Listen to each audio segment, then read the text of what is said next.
ابيض على كل راجل جدع وابيض على كل راجل مش جدع، زي ما انت عارف اخوك الصفصف راجل جدع. الفيديو بتاع النهارده هنكون بنتكلم عن ازاي تقدر تكتب راب. زي ما احنا شايفين دلوقتي الراب بقى الفن بتاع المين ستريم، خلاص بقى الراب في كل حته. طبعا الناس اللي متابعاني من زمان يفتكروا ان انا ايام ما كنت بعمل فيديوز 2018 2017 وكنت بستضيف رابرز وكده، ايام القناه القديمه يعني قبل ما اسيبها، يعني كنت بشكل او باخر ما كنتش بلاقي حد اصلا عنده فكره ايه دوت او ده ازاي بيتعمل، حتى كمان من رابرز. دلوقتي بدا الراب يكون مطمح لناس كتير بعد ما بداوا يشوفوا شباب من سنهم بقوا نجوم وبقوا لامعين وبقوا بيطلعوا في افلام الى اخره. ففي ناس كتير دلوقتي بدات تقبل على الراب. انا على عكس الناس اللي بتقعد تنتقد دوت وتقول هو كل الناس هتراب وبتاع، انا شايف ان ده شيء جميل جدا، ممكن يطلع لنا مواهب جديده، ممكن يطلع ناس مش كويسه. الناس اللي مش كويسه بكل بساطه مش هنسمعهم، بس خلاص. يعني انت ايه اللي حزقك يعني في ان في ناس بتغني؟ انت مال امك؟ هو انت حد جه غنى في ودنك؟ عن اهلك يا عم ما سمعت، عايز ايه يعني؟ فاهم؟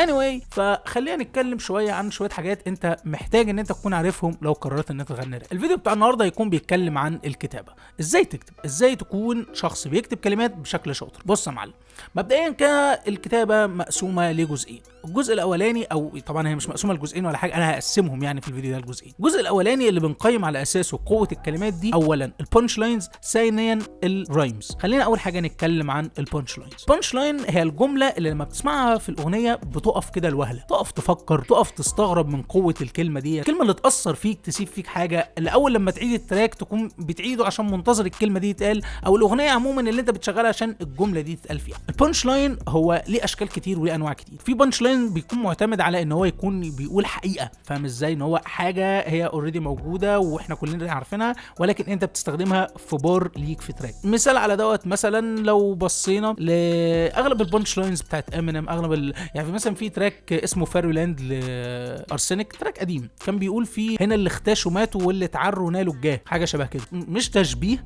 قد ما هو فاكت، هو هنا بيقول حقيقه، فاهم ازاي؟ وهنا ده شكل البانش لاين، بيطلق عليه بولد ستيتمنت بانش لاين. بعد كده عندك حاجه اسمها ميتافور. الميتافور هو التشبيه، ده من اقوى انواع البانش لاينز من وجهه نظري. الميتافور هو ان انت تجيب حاجه معينه في خيالك ممكن تكون بعيده جدا عن خيال بقيه الناس، وهنا بتكمن من وجهه نظري قوتها، ان المستمع العادي يقف يقول ثانيه واحده، هو الراجل ده عمل التشبيه ده ازاي؟ فاهم الفكره؟ ده بالنسبه لي اللي بيكمن فيه قوه التشبيه، اللي بيخلي التشبيه بتاعك يتقال عليه تشبيه قوي او تشبيه صايع. فاهم ازاي؟ الميتافورز موجوده في تراكات كتير جدا، مش عارف اديك امثله يعني بايه ولا بايه، ولكن فكره التشبيه زي ما قلت لك ان انت تحاول تجيب مفهوم معين وتبعد عنه كل البعد وتجيب تشبيه ليه. على سبيل المثال مثلا في سايفر انا لسه بخلص فيها اهوت، بقول في اخر تراك عربيد امين بونجا ماس هناك، ده الشباب اللي معايا في السايفر بديهم شاوت اوت. بعدين بقفل البانش لاين بايه؟ على اسم ابويا عثمان جمعت الرف في تراك. ده هنا تشبيه بسيدنا عثمان بن عفان، ان هو جمع القران في كتاب واحد، فانا بقول ان ايه؟ ان انا جمعت الرابرز في تراك واحد. ده مش قصدي بيه اي حاجه، وده مش تشبيه وحش ولا اي حاجه، ده انا يعني يزيدني شرفا ان اتشبه بحاجه زي دي، لان في ناس اول ما بتسمع اي حاجه لها علاقه بالدين انت بتعبد البقدونس وبتاع مش عارف ايه، اطلاقا لا. ده دليل على ثقافتك بدينك، ده دليل على قدرتك على يعني عمل تشبيهات، ده مش اهانه لاي حد. يعني امتى يبقى عيب؟ لو انا بغلط، استغفر الله العظيم، يعني في الشخصيه العظيمه ايا كان.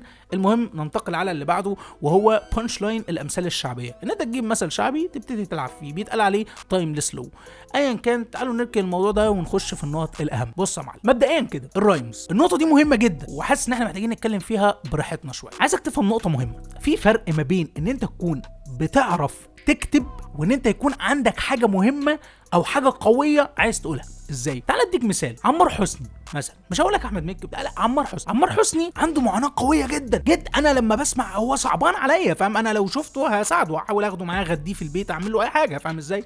عمار حسني عنده معاناه فعليا اقل ما يقال عليها معاناه قويه جدا، ولكن هل بيعرف يكتب؟ شوف دي كارثه. هنا بقى ده الحوار يا معلم، ان مش كفايه ان انت تكون عندك معاناه او عندك قصه او عندك حاجه عايز تقولها، محتاجين كمان تكون بتعرف تكتب. دي نقطه مهمه جدا، ان مش كفايه ان انت عندك قصه، ان انت مش عارف كنت شغال في قهوه وصاحب القهوه كان بيرمك على البلاط وكان بيضربك وبتاع ومش عارف ايه. انا زعلان عشانك، ولكن ماذا بعد؟ رايمز فطير وعصير وامير يا مدير والحاجات دي يعني حتى لو بتقول كلام جامد انا مش هقدر ارسبكت البرودكت بتاعك، مش هقدر ارسبكت المنتج الفني اللي انت بتقدمه. ليه؟ لان انت محتاج تتعلم كتابه، بعيدا عن معاناتك قويه، بعيدا عن اي شيء، محتاج تتعلم كتابه، دي نقطه لازم نركز فيها. بس طيب ايه اللي بيفرق بقى ما بين اللي بيعرف يكتب واللي عنده كلام حلو بس ما بيعرفش يكتبه؟ بكل بساطه الرايمز انواعها كتير. في حاجه مثلا اسمها بيرفكت رايم. البيرفكت رايم هي ان انت تجيب اخر حرف ترزعه زي ما هو، فاهم ازاي؟ محمود ورا العمود على طول، دال دال. او مثلا قوافي الملكيه، مشيتها بصيتها ضحكتها مرايتها والايه الجو بتاع البوب وعمرو دياب والحاجات دي، ده البيرفكت رايم. تاني نوع من انواع الرايمز مثلا حاجه زي السلنت رايم او القافيه المائله، اللي تقريبا اسمها بالعربي السجع، انا مش متاكد. السلنت رايم هي انواع القوافي اللي يعني مش نفس الحرف اللي في الاخر، زي مثلا حام كان بيقول لك رجلك والقبر كفي مقاس وشك بالظبط، بس مش هتخش الجنه، صاحبي ههري وشك ضرب. تاخد بالك، ضرب، جنه اخرها ه، القبر اخرها ر، فده اللي اسمه سلنت رايم. وانا عملت ده كتير، بس انا مش حابب ادي امثله من تركاتي عشان ما بقاش بقى شو اوف يعني، فاهم ازاي؟ ولكن ما فيش مشكله ان فيما بعد اديكوا امثله من التركات عندنا. بعد كده عندك بقى حاجات تانية كتير وانواع كتير جدا مختلفه.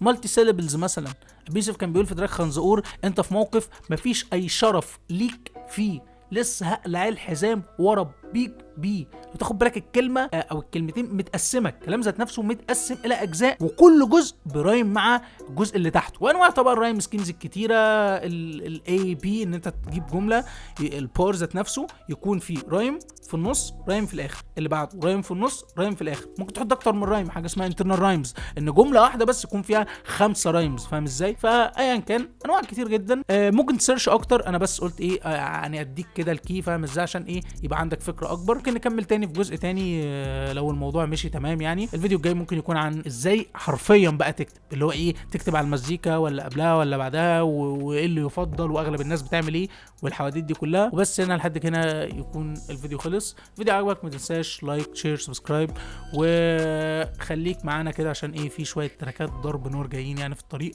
وبس كده، بيس اوت.